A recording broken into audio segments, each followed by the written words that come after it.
let's go, let's go, let's go. Let's go.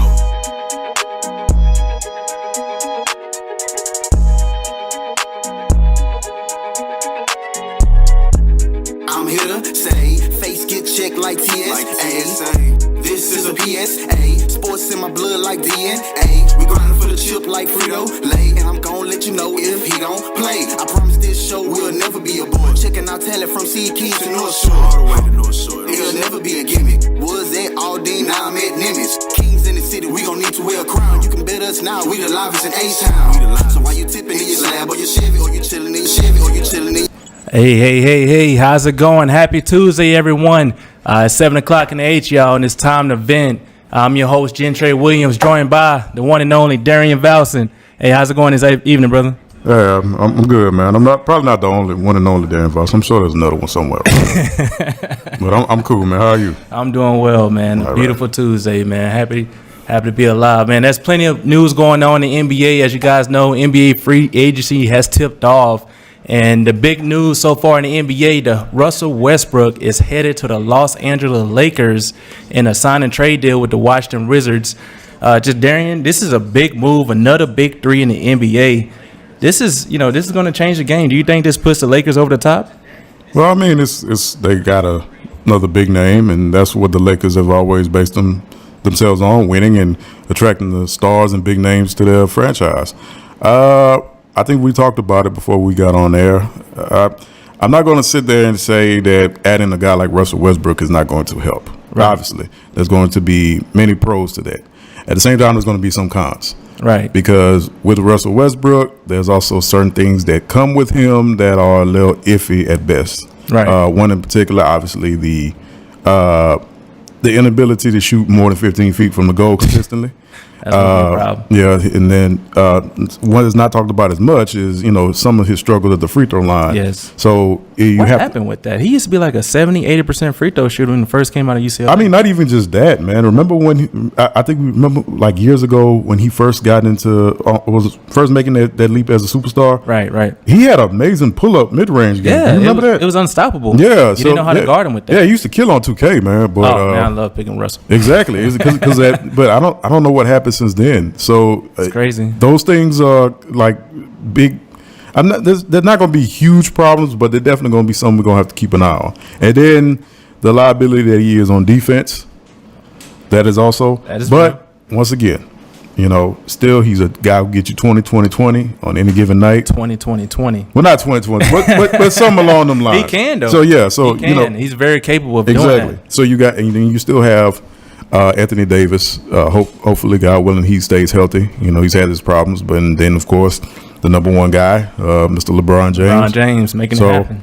Yeah, it's a lot of things for the Lakers, and not just that. Just talking about Russ, since we got the news the day it happened, from up until now, they've made a lot of good key signings towards the building up the rest of that roster. Man, they picked up Kendrick Nunn on a veteran's minimum. Malik Monk too. And Malik Monk, those are two ballers. Two amazing, talented young guys. Right. So there's the youth there, and then of course they had to get the banana boat going because they had to bring Carmelo in there. Carmelo Anthony in there. Bring him along for the ride. So it's going to be interesting with the Lakers. I think they're going to compete, obviously, because of the big names they have, and because the LeBron and AD have already had that championship experience. But it's still going to be there's going to be some stories going on with that locker room. I know that. Oh, yeah, there's going to be plenty of stories, and it's going to be interesting to see LeBron James ingratiate Russell Westbrook in the offense. For the past 2 to 3 years, Russell Westbrook has, constantly had to change different teammates from James Harden, Paul George, Bradley Beal. Now he's going in the locker room with LeBron James and Anthony Davis. Yeah. It's going to be interesting to see, and he almost, won MVP last year. The run he had with the Wizards. He had an MVP run for the last half of the season. Well, he averaged a triple-double. Yeah. I mean, we've seen – I don't want to say he's normalized it for us, but, he averaged a triple-double. Like I said, there was things that happened that Wizards season where he was spectacular, and like you said, he had some struggles, got the ball rolling. But, some of the things that we talked about, those things still – rear their ugly head, especially in the playoffs. So we'll see. We'll see, definitely. And one of the things a lot of people I keep hearing about is that the fact that Russell Westbrook can't shoot, or he's not that really good of a point guard. LeBron James took Kyrie Irving to the NBA Finals. But I feel like, if you take LeBron James out of Kyrie Irving's career, he's had just about as much success as Russell Westbrook's had. Well, yeah, but I'm just talking about in comparison player to player. Right. Him taking free throws in the crucial part of the game. Yes. So those things, that kind of the main difference for stats. He's gonna be a difference maker. Right. But once again, I'm keeping an eye on those things with the Lakers. Those are the two differences. And I mean, Kyrie wasn't much of a defender either, so I think it's a wash there. We can say that they probably are on even more experience, and he understands that. Hey, I only have so many chances left to get this championship. True. So I think we can. I'm going to hold out hope that he's going to be the guy that's going to step back, take that role as a second or third option, and roll with the Lakers. I'm going to keep. I'm going to put faith in Russell that's going to do that. I've been thinking back to it off the ball a little bit. Yeah, he played defense too. Yeah, he played. I don't know if you. Yeah, no, I'm not kidding. Yeah. He was. I think he made. Wasn't he Pac-12 Defensive Player of the Year? The year. We probably need to look that up. But he was on at least Pac-12 Defensive Player or Defensive Year. was phenomenal, and he was guarding a lot. The primary ball handler. He's going to get the ball in the high post. It's going to be up to Russell Westbrook to make that adjustment, in my opinion. Yeah, I would have to agree. And in terms of the Olympics and the All-Star game, I think it's a different dynamic because he can take this step back for that one game a year, or them couple games every 3-4 years, right? But throughout an 82-game season in the playoffs, it's going to be a difference for him. Not as hard as he played. No, man. He everything he got. Exactly. So it's going to be a transition because we know the past 12 or 13 years Russ has been in the league. What kind of guy he's been? I think 14. Well, no, 13, 14. Got drafted. Give him faith. I know. I'm putting faith in him that he's going to do it. Right. But it's going to be interesting to see how the transition folds. Very interesting to see. And I want to give a huge shout out to LeBron. All those years that he was in Cleveland, he couldn't attract not one free agent. He changed the whole dynamic because 5 years ago, the Lakers was picking in a lottery. No, yeah. Now LeBron comes and you getting Anthony Davis, you getting Russell Westbrook, you getting guys signing for the veteran minimum. They just picked up Dwight Howard. He's going back to the Lakers as well. Tour number 3. But because this is the Lakers. Right. They had about 25 years ago. They had the same thing. Once Shaq got there, they kind of got the ball rolling. Then the drafting of Kobe Bryant and his development. Right. So the Lakers are one of those handful of teams that sometimes just having cap space and just being who they are alone will be enough. Right. Like, because we were talking not too long ago about the Rockets, how they had to.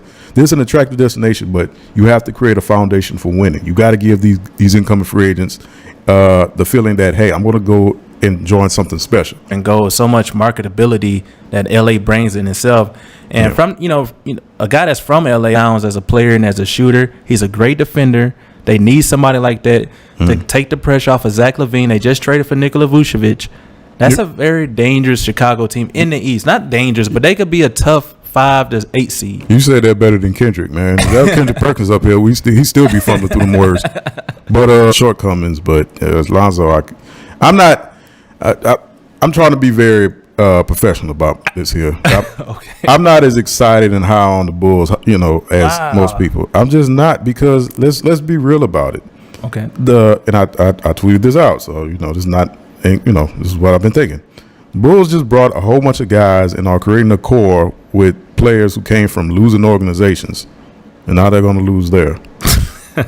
Really, you could get Vucevic. Okay. But the obvious other big signing, which I would argue might be bigger, but DeRozan, the signing trade from San Antonio. Right. The San Antonio DeRozan came from ain't the San Antonio we grew up with. No, they ain't made the playoffs in the last 2 or 3 years. So I don't know. I don't know how the pieces are going to fit together. Lonzo seems more of a guy who needs the ball in his hands. I don't see Lonzo necessarily as a 3-and-D player. Right. He has improved in his shooting. Yes, but I think he Veeam's 25-point score. So good luck to him. Am I putting them over the Brooklyn? That's I think that's a primary reason, because Chicago, they've had a trouble turning that franchise around ever since bigger basketball markets in America, Chicago, period. Vucevic. That as soon as I was thinking about saying it, I was like, man, here you go. It'll attack you. It'll creep up on you. But like I said, you're always doing better than Perk. Oh man, signing really is the Miami Heat. And they just extended Jimmy Butler. They gave him the max deal. They did a sign and training for Kyle Lowry. They picked up PJ Tucker. And they continue to add little pieces here, little pieces there to try to continue to build that core, make another fun exposure. You know, Pat Riley, getting a guy like Kyle Lowry, that's a big improvement for them. And I can see them really giving some teams some trouble come playoff time. Yeah, that gives some trouble. Jason McIntyre, that dude he was sitting in for Skip and Shannon, and I really don't like him. He just talks too much and doesn't say much when he does it. So he thought that Milwaukee got overtaken by Miami with the Lowry deal.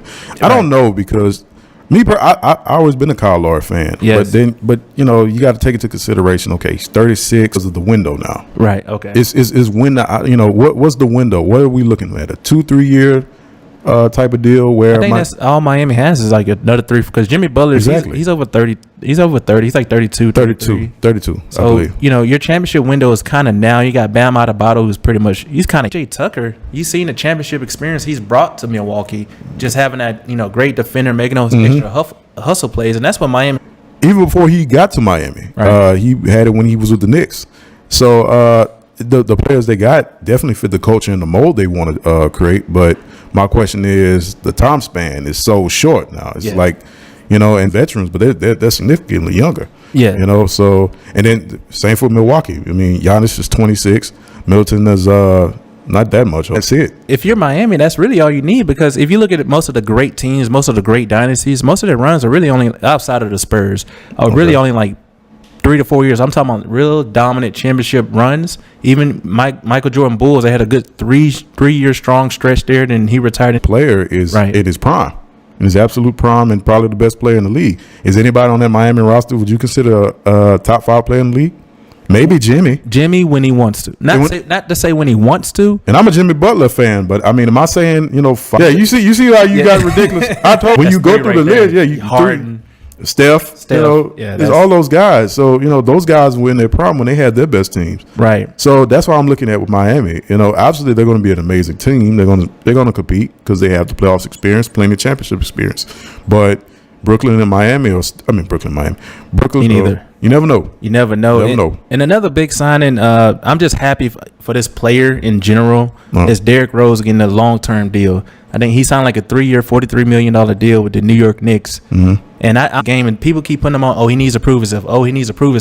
Right. And I'm like, how much more does Derrick Rose need to prove to anybody? He's shown for. I agree. And good for him, man. Obviously, he had that comeback from that horrific ACL injury, which level. It's hard to say now because of injuries, but I think he would have been that same type of superstar that we see Steph is today. I mean, you know, I didn't see that in them years, but if you saw something different, that's all you. As far as in like the marketability, being a big name starting guard in the NBA, barring those knee injuries. Well, yeah, I mean, if you remember before the injuries, it was between him and Westbrook. Who was the most athletically explosive point guard we've ever seen? Of a bigger type point guard.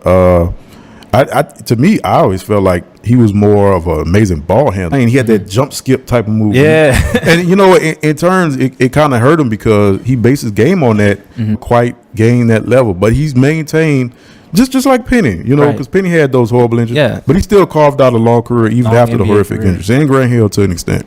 So I'm happy for him. I hope, you know, continued success. I don't see the Knicks going anywhere, but hey, at least he's getting paid. Yeah, at least Derrick Rose getting paid. I'm so happy Derrick Rose. Yes, sir. And, you know, we're going to go more local, but before we do, I want to say thank you for everyone joining us here live on the event. You guys comment down below on our social media pages, whatever you guys will. And, you know, something else I wanted to get into was the Houston Rockets, since we're here in Houston. Those guys have four first-round draft picks this year. That shows me to wear a suit like that, you got to have a lot of confidence. Yeah, you know you're getting picked top 5. You ain't star, you know, just that aura around them. Right. How excited are you about Jalen Green coming to Houston and probably being the face of the franchise moving forward? We could get into a Tillman argument about his cheapness, but the draft was great. I thought they picked up great players. I've seen a lot of people in the media agreed. Team right away got Sengun. He was under 18, player of the year over there overseas. We also got Baruba, a nice 6'8" guy. Kind of reminds me of a PJ Tucker, Draymond Green type. Oh, you got your comparison just down packed, don't you? Oh yeah. Okay. I've been. I know it. You've been studying. You've done your homework. And then we also picked up Josh Christopher. He was a teammate of Jalen Green coming up. Those guys played together in middle school. It'd be interesting to see how much that row together. We also just signed Daniel Tice, the guy from the big man from the Boston Celtics, to a 2-year deal. PJ playing center again? Is that what you want to do? No. Yeah, okay, there you go. I love the alternative. I'll go with too much to these young guys develop. Hopefully when the time comes and, if they are superstar players, if they're playing up to their potential, they get compensated. Right. Yeah, as they should be. And, we don't need no penny pincher. Right. Somebody can go ahead into the luxury tax if need be. Don't be afraid of that luxury tax. Exactly. It costs us like really 2 rings in my opinion. Most definitely. So, fan. What's going on in the Olympics? That's pretty going on in the Olympics. There's still the Simone Biles story that everyone's kind of following right now. Talking about the mental issues, and that's been a hot topic. Some people say they don't like that right now because if you have a mental, if you was going, like, say we right now, not just to walk off the set and I'd be like, hey, it was just a mental issue. That's what some people was like saying, oh, you can't just say that. But I'm like, everyone, you never know what somebody's going through in their mind. So that story with Simone Biles, I just wish her the best. And also in another news, in Olympic news, Kevin Durant passed Carmelo Anthony as the all-time men's Olympic scorer, and he's played I think like 3 or 4 less games than Melo. Yeah, the Olympics going on, man. All this craziness with the COVID spread, and you going back to your point to Simone Biles. She had a mental break. She came back in. I think she participated in the finals of the balance beam and got bronze. So shout out to her. She did amazing in that. Doing great. I'm trying to think of who's the shot put. We won in the shot put. I forgot the young lady's name. It escapes me at the moment. Yeah, she got into some issues because she had a protest during the show, during the ceremony. Oh wow! And, it got that crowd riled up. Oh, so me personally, if you win the gold medal, you can go ahead and just cuss everybody out. I really don't care. 4 years of working your tail off and then reaching that pinnacle moment, you deserve all the, do what you want. You're going against the best athletes in the world. Exactly, and you've trained your life for that moment. So that's another thing. Was surprised to see the 100 meters being won by Italian. I didn't know they running that fast. So shout out to them. Love the pizza. What else? The Jamaican women, they dominated just like we thought they knew. Yeah. Sha'Carri Richardson, and she was going to be in that. I don't know, man. I would like to think she would have put up a good fight, but those Jamaican women were absolutely spectacular. They were record-breaking. Congratulations to those queens. Olympic basketball, we beat Spain. And we knocked them out. We knocked out Spain. Yeah, knocked them out in the semifinals. Ricky Rubio dropped 30. He's not going to do that in the NBA. So Luka's the one-man team on Slovenia. They're going to be. They're going to double him. They're going to get the ball out of his They're still going to be held. If we lose to him, we're going to have to start a civil war. What else going on? Greco-Roman wrestling. Somebody's competing. Kurt Angle was in it 25 years ago. The anniversary was last week. Shout out to Kurt Angle winning the gold medal on a broken neck. Unfortunately, led to his addiction to Percocet, but. Yeah, it did. You know that? I didn't know that. He had a Percocet addiction to that. Wow. Don't do drugs, man. Yeah, it's not good for even when you got a broken neck. Just say no. Say no. But it's been an amazing Olympics. It's still going on. Still going strong. Still going on. Still going on. Go USA somewhat. What? I'm somewhat. Can't root for everybody. Facts. And another thing, I forgot to mention is, I don't know how it slipped my mind. Chris Paul, he read up with the Suns. Yes, sir. Got a 4-year, $120 million deal. Yes, sir. They call you wash and you re up with another $100 million. Yeah, we still up, baby. We may not got that ring, but we'll get the bling. That's all right. Check still cashing. But seriously though, the Suns, they're still going to be class. Hopefully next year, this is another year of development for Devin Bush to the Lakers. Maybe the Clippers still. I don't see Utah though. Even Utah. I really don't care. I hope Donovan Mitchell leaves. Right. Rudy Gobert. They can give him $400 million. They give him $700 million. Keep giving him that contract. You give him half. Making it better for half us. the building they play in. I really don't care. in Portland. He played when he wanted to. Yeah. I don't like Charles Barkley, but he always he had a great quote about him. He's the greatest contract year player ever. Every time his contract up, that's when he decides he wants to play. But shout out to Phoenix, Chris Paul. I'm glad he got his deal.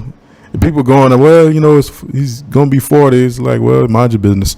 So there's that. He took that team to an NBA Finals, bought a lot more. He got that contract. He was well deserving in that contract, and I'm happy for him that he's able to continue to show people he's one of the greatest point guards to ever touch the ball, and he's probably 9 out of 10 times going to retire a Phoenix Sun. That's fine. And tired with 100. Here on Maxx Sports TV, we do cover the No Excuse Pro Basketball League hosted by Casey Williams, and this weekend was probably some of the best basketball I've seen in a while. They did start the playoffs. The team that's just jumped out at me, really the player that's jumping out at me right now, speaking of jumping, is Miles Burns. Oh, yeah. For competitive choice. Yeah, boy, got some bunnies on him. Hey, that kid is special. Absolutely. I really think, if he gets the opportunity with a professional team overseas or anything, he can be playing some G League basketball, might get an opportunity in the league. He is that special of a player. Really on the defensive side of the ball, he's shown me a lot, and he continues to improve every single game. Yes, sir. And coached by Mr. Casey Williams, who's done an absolute amazing job. Competitive choice looks like the team to beat right now. We was at the game yesterday. The defenders, though they have amazing talent, but we talked about it, they're running with a 6-man rotation. That's tough. That's tough. And then maybe 5.5 because one of them had a cramp. We'll see how that works out next week. Right. Ooh. Brett Reed? Yeah. Oh, I love Brett Reed. Yeah, man. He's banging in there, man. Hey, Brett is a baller, he's man. Banging in there. He was on there against Big Holyfield, man. You couldn't tell me nothing. Hey, Brent Reed's about 6'6", going against Holyfield is a good 7 feet. He's just going right in his chest. Brent Reed. In front of it. No, it's Chaminade. Trust me, I watch enough NCAA tournament basketball opening round games because they're one of them schools. Yeah. But still it's D1. Don't they host what's it called? The Maui Invitational or something? The Maui Invitational? Yeah. I believe so. Because it's on the islands, right? Yeah.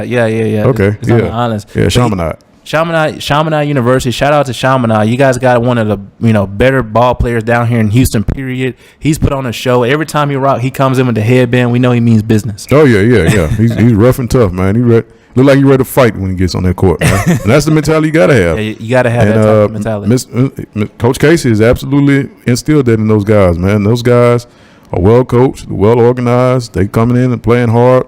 Have great shooters, great athleticism. So yeah, it's going to definitely be fun to watch how they go the rest of the way. Do you have a pick to win it all? Is out of competitive choice and the defenders, or Houston Flight or Flight 713? I mean, I picked the defenders because of the immense talent they had. Right. But with the other Harrison brother not there, is he all right? I never know what happened. I'm not too sure. Okay. Well, maybe you had. I know. I said that they had the scoring and the depth, but man, looking at competitive choice, you have to. It's hard to say no. That it's hard to look at them and say, I don't think anybody's going to beat them in a 3-game series. It's hard to look at that. Even though the Houston Flight are amazing, because Cam Reynolds, yeah, he came to play. Both of the Reynolds brothers, man, they both. Oh yeah. I'm sorry. I'm just you focus on one, the star. No disrespect to the other one, because I know I didn't even know he had a brother on the team till later. Right, and then what's his name? Andre Potts' brother is on the Houston Flight. Khalil Potts, the point guard. Yeah. Oh yeah. That's okay. So it'll be a good brother, right? But they still got to get past Flight 713 before they even play, because Flight with Jonathan Simmons coming back and Shannon Shorter. That's a very dynamic backcourt. It is a dynamic backcourt. So it's a great matchup on both ends. And like I said, I think it's more so for competitive choice because their depth is just. It seems like it's the best out of everybody left right now. Right. So that's it. But I mean, Houston Flight, yeah. So I think it's between those two. If I had to take a pick, I think I'm and maybe I'm just a victim to the recent games we saw. But I really prisoner think of the moment. A prisoner of the moment. That's the correct phrase. What? No, that sounds like it. Hey man, feel free to correct me, bro. That's what we're on this show for. But I'm a prisoner of the moment, possibly, because of what we've seen from competitive choice. So they definitely look like the team to beat, in my opinion. They do. The way they press you and apply pressure on most defenders. Casey Williams did a great job employing a game plan to stop Aaron Harrison, who was electric all weekend. Mm-hmm. If you guys watched that game where they knocked off I forgot who they knocked. St. Brew. They knocked him off in the playoffs, and Aaron Harrison hit one of the guys on him, not allowing one defender to guard him. Too many times I see in the NBA where a team over and over again, I'm gonna eventually figure him out. I'm gonna figure out a way to beat him. Casey Williams did a very good job. He had 8 different guys guarding Aaron Harrison. Any guy with their tendencies, right? And you discombobulate them, right? That was the word that I take from that game: discombobulation. Yeah, he was very discombobulated going down the stretch. If you guys see it, try to spell that, by the way. Shoot. Don't get me trying to game as well. And another thing I want to get to is just a little NFL news. Football. Hey man, I forgot that's coming up, man. Yeah, it's right around the corner. Issues. I read that Quentin Nelson had a foot issue. I didn't know he had the same one Carson had. Yeah, it's gonna have surgery on his too. So we looking at. So you lose your Bulls. He looking to hunt. That's what you're supposed to do. And I love watching. It's weird to say I love watching a guard watching the line play. Right. That's where you see who wins the game. Exactly. So yeah, that's a big loss. That's definitely. I mean, the Wentz lost because I don't know who they have behind them. Do they still got Jacoby? I doubt it. Do they? I mean, I guess because I never heard him. I didn't hear about this. This is irresponsible journalism on my part. We don't even know what Jacoby Brissett at. We just making assumptions about who the QB is and just have no idea of the depth chart. They got to do something because Philly, they was really banking on the Colts having a really good season. But I heard that they might be making a trade for Foles. That's even worse for Carson Wentz. Why do you say that? If he goes to because Carson Wentz not even gonna get a chance to win that locker room over. Really, I mean, I know he's there in training camp, but you really win those guys over in the locker room during during the season, during games. Nick Foles has done it everywhere he's gone. For some odd reason, players he's tend to win the locker room over, and he just don't win on the field. He didn't win since he left Philly. I said that for you. I'm like, yeah, this Foles magic, this is not what you think it is. It was like when he went to the Jaguars, I was like, well, that ends that fairy tale. So I don't know. I just heard that's what they were talking about doing. Now, if they do it, they're going to be looking for another quarterback. Yeah. You're going to need somebody else. Somebody's going to have to step in because they're going to be ready to pull them.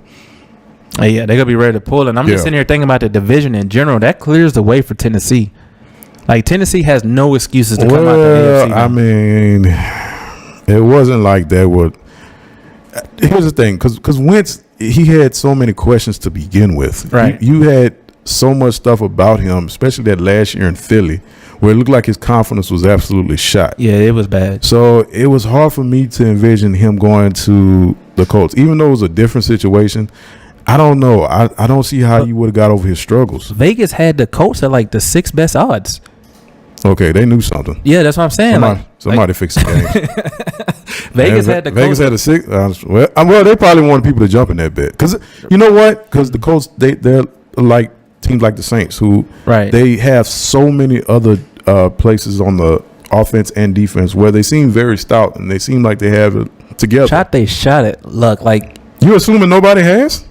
I guarantee people have made calls. I guarantee his phone's still ringing, man. Because if you could get Andrew Luck, if you're Denver or if you're New Orleans or if you're any of those franchises that are just really a quarterback away, Andrew Luck has to be your first call just to see. I'm not sure. I wouldn't be shocked if he still gets calls. I mean, he was an amazing quarterback, but I believe him when he's been out for a couple of years. Maybe he might change his mind. I don't see it. It's been about 2-3 years at this point. Right. So I think that issue is that's passed us by. I think the coach is going to have to move on. So, right.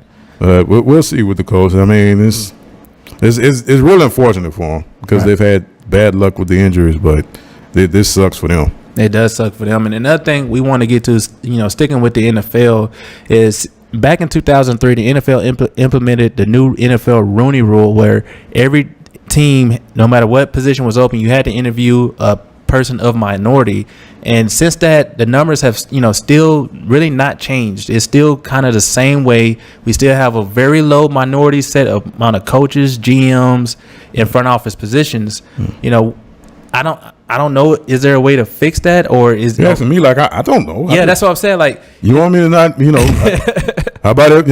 Hiring practices not be prejudiced anymore. That would help. But right. It's an issue that's as old as the NFL for decades, and we can assume what those reasons are. Right. But the Rooney Rule, for all the criticism, it it was meant for something good. There was good intentions behind it. Right. The problem is there's been people who have found rules and loopholes around it, and it's not really as effective as we were hoping. Right. Because there's still a scarcity of minority coaches in the NFL. There's still a scarcity of minority GMs.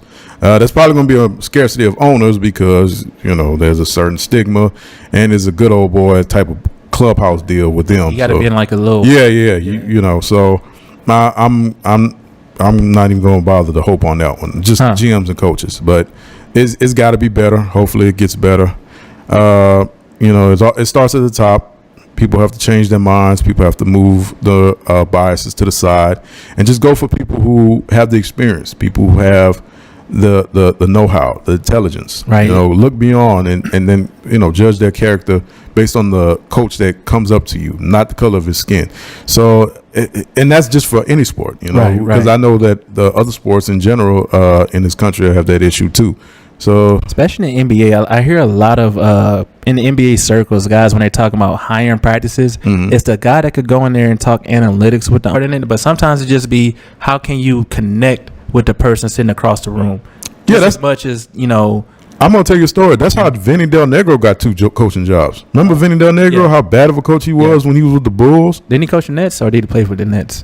No, I don't know if he. Well, I know he played for the Spurs for some years. He was on that first championship team. The owner at the time, Donald. Oh man, yeah. So he said, well, from the interview, he sounded presidential.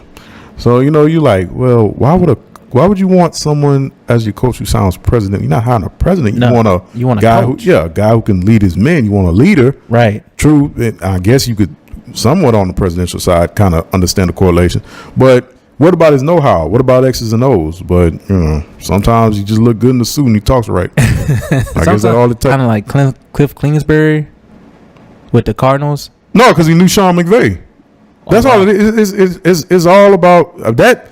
That is nothing but a connection. I hate to use that phrase, but, I mean, it's true.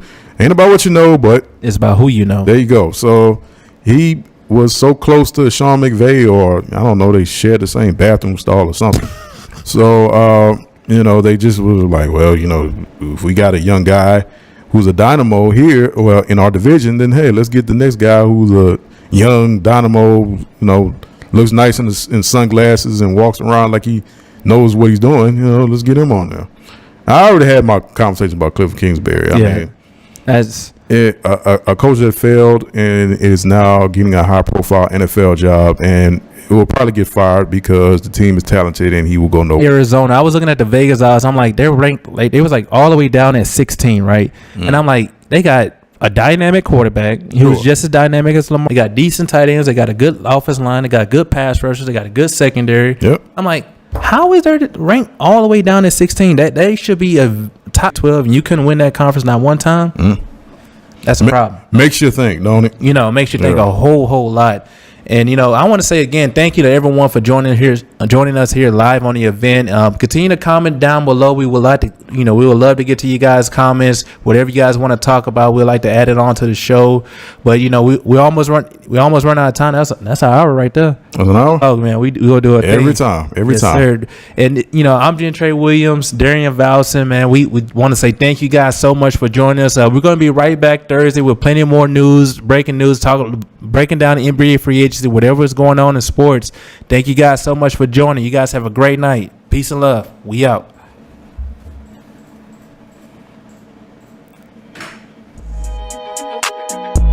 Let's go. Let's go. Let's go. Let's go. Let's go.